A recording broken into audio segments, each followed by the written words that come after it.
এই যে মাঝে মাঝে মনে হয় এই যে একটা প্যারাডাইম বাংলাদেশে দাবি করবে, দাবি মেটাবে, আমার মনে হয় যে এই চক্র থেকে বাংলাদেশকে বের হয়ে আসতে হবে।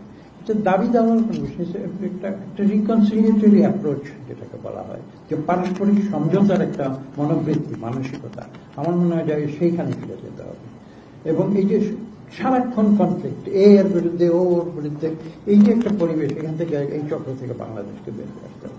এবং আমার বিশ্বাস যে দেখুন এই 13ই জুন একটি মিটিং হয়েছে, এটা অবাক কাণ্ড। আমি খোলাখুলি বলি, সে আমরা যেদিন ডক্টর ইউনূস সাহেবের সঙ্গে দেখা করি, আমি নিজে ডক্টর ইউনূসকে উদ্দেশ্য করে বলছেন, আপনি শুধু নির্বাচনের দিন দিয়ে আপনি ঘোষণা দেন, দেখবেন যে বাংলাদেশের সব নৈরাজ্য একদিনে চলে হয়ে যাবে। তা আপনারা কি দেখতে পাচ্ছেন না? আমি কিন্তু বাংলাদেশের এখানে সেখানে যেখানে যাচ্ছি 13ই জুন পর থেকে দেখছি আসলে কিন্তু বাংলাদেশের একটা গুণগত পরিবর্তন হয়েছে 13ই জুনের মিটিংয়ের পরে। এটা কিন্তু অস্বীকার করার কোনো উপায় নেই, যে কথাই বলুক না কেন। বিশ্বমানের থার্মিক্স রড, সালাম স্টিল থার্মিক্স, দেশের একমাত্র থার্মিক্স রড। মানুষ এখন উৎসাহী, একটা সামনের দিকে তাকাচ্ছে, মানুষ সেখানে চিন্তা করছে যে দেশে আবার গণতন্ত্র ফিরে আসবে। এই গণতন্ত্রের জন্যই তো বাংলাদেশ সৃষ্টি হয়েছিল। 71-এ কেন লক্ষ লক্ষ মানুষ জীবন দিয়েছিল? মানুষ কি স্বৈরতন্ত্রের জন্য জীবন দিয়েছিল?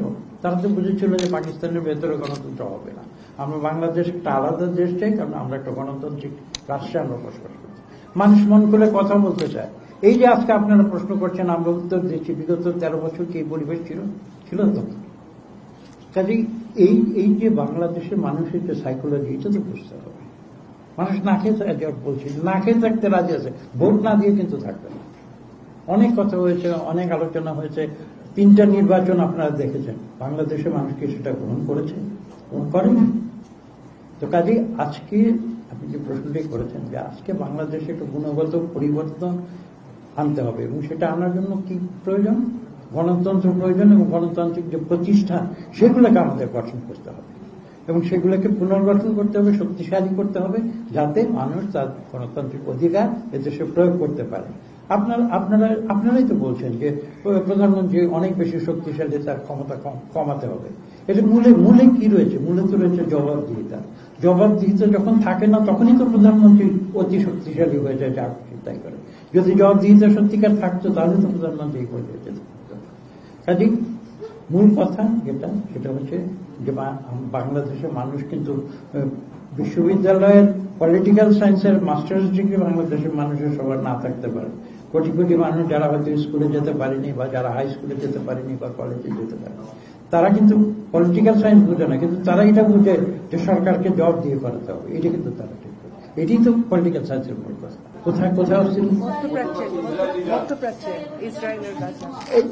দেখুন, এটা আপনি প্রশ্নটি করেছেন যুক্তিযুক্ত।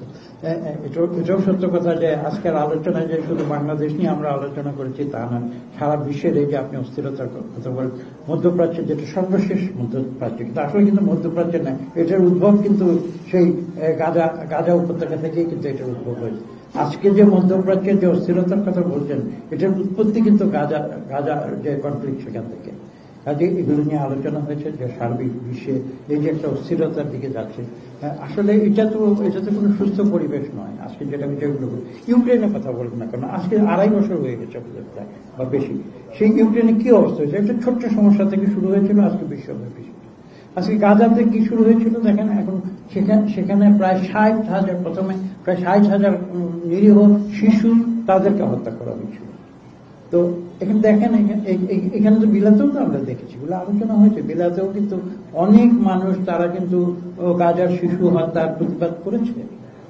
তো কাজেই এই বিষয়গুলো প্লাস সর্বশেষ যেটা ইরান এবং ইসরায়েলের মধ্যে যেটা সর্বশেষ যে দ্বন্দ্ব শুরু হয়েছে, কাজেই আমরা এটা আলোচনা করেছি, এবং একটাই কথা, আমরা শান্তিময় একটা বিশ্ব আমরা দেখতে চাই। এখানে কনফ্লিক্ট কিন্তু আসলে সাধারণ কনফ্লিক্টের সবচেয়ে ক্ষতিগ্রস্ত হয় কারা? দেখেন, যুদ্ধ হলে কে বেনিফিটেড হয়, কে কার ক্ষতি হয়, সেটা আপনাদের করতে হবে। যারা সমরাস্ত্র বানায়, আজকে তো ড্রোন যারা বানায়, এই ব্যবসায়ী কমিউনিটি, তারা চায় যে যুদ্ধ হলে এগুলো ব্যবহার হবে, আরো তারা অস্ত্র বিক্রি করবে।